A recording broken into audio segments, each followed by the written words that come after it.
Good morning.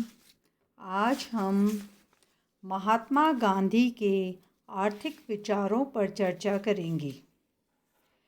Mahatma Gandhi का युग 1920 से 1948 का टाइम पीरियड माना जाता है। इसे गांधीयन युग के नाम से कहें तो कोई अतिशयोक्ति नहीं होगी। महात्मा गांधी मुख्य रूप से एक राजनीतिक विचारक थे, लेकिन साथ साथ आर्थिक विचारक भी थे। गांधीयन इकोनॉमिक थॉट शब्दावली के प्रयोग की नींव गांधी जी ने ही डाली। गांधी जी का परिचय। गांधी जी का जन्म 2 अक्टूबर 1869 में काठियावाड़ के पोरबंदर नामक स्थान पर हुआ। उनके पिता दीवान, माँ धार्मिक व पवित्र विचारों की थी, जिनका गांधी जी पर काफ़ी प्रभाव पड़ा। गांधी जी की प्रारंभिक शिक्षा राजकोट, पोरबंदर व राजकोट में ही हुई और बाद में कानून की शिक्षा के लिए वह इंग्लैंड गए और उसके बाद गांधी जी एक मुकदमे के सिलसिले में दक्षिण अफ्रीका गए और वहाँ पर दलितों की अवस्था को देखकर बहुत क्षुब्ध हुए और उन्होंने यहीं पर पहली बार सत्याग्रह का प्रयोग किया। गांधी जी तिलक व गोखले से भी बहुत प्रभावित हुए। गांधी जी ने यंग इंडिया और नवजीवन का संपादन भी किया और नमक कानून तोड़ने के लिए 1930 के अंतर्गत दांडी सत्याग्रह भी किया और 1940 में अवज्ञा आंदोलन और 1942 में भारत छोड़ो आंदोलन प्रारंभ किया। गांधी जी के प्रयत्नों के फलस्वरूप ही 15 अगस्त 1947 को भारत स्वतंत्र हुआ। गांधी जी कहा करते थे कि वह अर्थशास्त्र झूठा है जो नैतिक मूल्यों की उपेक्षा और अवहेलना करता है। वर्तमान युग में गांधी जी के आर्थिक विचारों की प्रासंगिकता बढ़ गई है, क्योंकि चारों ओर नैतिक मूल्यों का ह्रास, प्रकृति की उपेक्षा, भौतिकता की ओर अग्रसरता, श्रमिकों का शोषण, मशीनीकरण, आय की असमानता, केंद्रीकरण एवं हिंसा ने अपने पैर पसार रखे हैं। गांधी जी का मानना था कि आर्थिक नियम उच्च मूल्यों पर आधारित व प्रकृति के अनुसार होने चाहिए। अर्थशास्त्र को धनोत्पादन व धन वृद्धि में सहयोग करना चाहिए, लेकिन साथ ही सामाजिक न्याय व नैतिक प्रगति भी होनी चाहिए।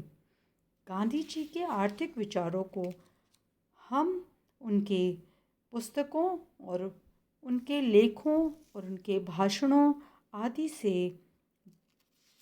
ढूंढकर अध्ययन करते हैं। गांधी जी ने गीता व उपनिषदों का भी अध्ययन किया था और उनसे प्रेरणा ग्रहण की थी।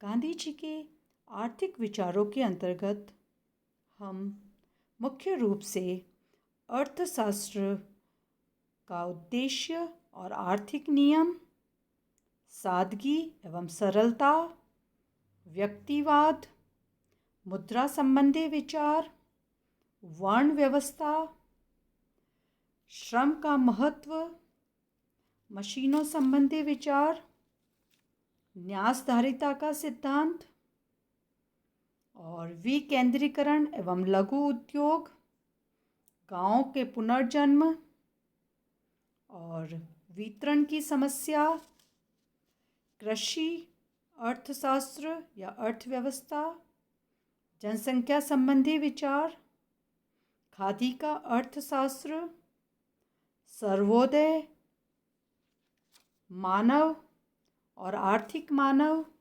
स्वदेशी, ऑक्यूपेशनल एजुकेशन एवं राम राज्य को सम्मिलित करते हैं। सर्वप्रथम हम गांधी जी के आर्थिक विचारों के अंतर्गत आर्थिक नियम और अर्थशास्त्र का उद्देश्य से उनके आर्थिक विचारों को प्रारंभ करते हैं। अर्थशास्त्र गांधी जी कहा करते थे कि अर्थशास्त्र व नीति शास्त्र के अंतर्गत कोई भेद नहीं होना चाहिए। जो अर्थशास्त्र नैतिक एवं भावात्मक मूल्यों की उपेक्षा करता है वह एक मधुमक्खी के छत्ते के समान है, जिसमें जीवन होते हुए भी एक सजीव जीवन का अभाव रहता है। वे कहते हैं कि वह अर्थशास्त्र झूठा है जो नैतिकता का पाठ नहीं पढ़ाता। अर्थशास्त्र का अध्ययन मानव मूल्यों पर केंद्रित केवल गणितीय सूत्रों पर ही आधारित नहीं होना चाहिए। ऐसा आर्थिक विकास वे नहीं चाहते थे जिसमें नैतिक पक्ष की अवहेलना हो। इस संदर्भ में उन अर्थशास्त्रियों की आलोचना की है जो अर्थशास्त्र को कल्याण एवं उद्देश्यों के प्रति तटस्थ रखना चाहते थे। अर्थशास्त्र का उद्देश्य समाज की भौतिक और नैतिक दोनों प्रगति को बताया।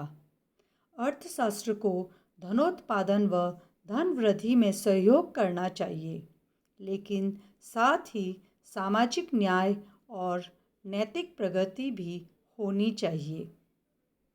गांधी जी कहा करते थे कि वह अर्थशास्त्र झूठा है जो नैतिक मूल्यों की उपेक्षा और अवहेलना करता है। आर्थिक नियम जीवन के उच्च मूल्यों के अनुसार होने चाहिए। जीवन के उच्च मूल्य अर्थशास्त्र के नियम के समान होने चाहिए। आर्थिक नियम जिनका कि उद्देश्य भौतिक प्रगति और सामाजिक समता व नैतिक स्तर की उच्चता हो, प्रकृति के नियमों के अनुसार होने चाहिए। प्रकृति के नियम व्यापक व सत्य है। विशिष्ट आर्थिक परिस्थितियों में अलग आर्थिक नियम में नैतिक नियम भी शामिल होने चाहिए। गांधी जी का खादी का अर्थशास्त्र सर्वोदय संबंधी विचार आर्थिक नियमों के अनुसार ही है। नेक्स्ट हम देखते हैं सिंप्लिसिटी यानी सादगी एवं सरलता संबंधी विचार।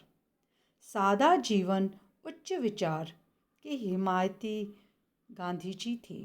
गांधी जी का मत था कि स्टैंडर्ड ऑफ लिविंग से पहले स्टैंडर्ड ऑफ लाइफ को महत्व दिया जाना चाहिए और जीवन के आदर्शों व मूल्यों की पालना की जानी चाहिए। वे आवश्यकताओं को न्यूनतम करना चाहते थे, भौतिक आवश्यकताओं को सीमित करना चाहते थे। वे कहते थे कि वे ही आवश्यकताएं वांछनीय हैं जो मानव के कल्याण को बढ़ाने में सहायक हो, परंतु वे नैतिक मूल्यों के अनुसार ही हो तभी वांछनीय है। गांधी जी कहा करते थे कि भौतिक आवश्यकताओं को सीमित करके ही व्यक्ति अधिकतम संतुष्टि प्राप्त कर सकता है। पाश्चात्य अर्थशास्त्रियों से बिल्कुल विपरीत विचार थे गांधी जी के। इस विचार का गांधी जी के विचार थे वे भारतीय अर्थशास्त्रियों में प्रोफेसर J.K. मेहता ने उनका अनुसरण किया है। नेक्स्ट, व्यक्तिवाद संबंधी विचार। गांधी जी व्यक्ति को बहुत महत्व देते थे। गांधी जी के अध्ययन का केंद्र बिंदु मानव यानी कि व्यक्ति था। मानवीय व्यक्तित्व को वो खंडों में विभाजित नहीं करना चाहते थे। वे मानव जीवन का पूर्ण रूप से विकास करना चाहते थे। उनका विश्वास था कि प्रजातंत्र मनुष्य के लिए होना चाहिए, ना कि मनुष्य प्रजातंत्र के लिए। मानव मूल्यों को दैनिक जीवन एवं उद्योगों से भी संबंधित किया। जो दर्शन या वाद व्यक्ति की अवहेलना करते हैं, उनका प्रभाव फासिस्टवादी होता है। व्यक्ति व समाज में एक दूसरे के हित निहित होने चाहिए। मानवीय मूल्यों को उन्होंने सदैव सर्वोच्च स्थान प्रदान किया। व्यक्ति गांधी जी के दर्शन का केंद्र बिंदु है। व्यक्ति परम साध्य है। व्यक्ति व समाज में वे कभी भी टकराव नहीं चाहते थे। गांधी जी ने बताया, जिस प्रकार समुद्र पानी की बूंदों से बना है, उसी प्रकार समाज भी व्यक्तियों के समूह से बना है। जिस प्रकार पानी की बूंद की पृथक सत्ता है, उसी प्रकार व्यक्ति की भी पृथक सत्ता है, परंतु दोनों अपने समग्र के अनिवार्य हिस्से हैं, यानी कि दोनों ही महत्वपूर्ण है। गांधी जी ने सदैव व्यक्तिगत विश्लेषण पर जोर दिया। जैसे यदि व्यक्तिगत आय बढ़ती है तो राष्ट्रीय आय निश्चित रूप से बढ़ेगी, लेकिन यदि राष्ट्रीय आय बढ़े तो प्रति व्यक्ति आय बढ़ना जरूरी नहीं है, क्योंकि आय की असमानता व केंद्रीकरण के कारण। अर्थात गांधी जी के अध्ययन का केंद्र बिंदु सदैव व्यक्ति रहा है। आगे गांधी जी के अन्य आर्थिक विचारों का अध्ययन हम अगले लेक्चर में करेंगे। Thank you.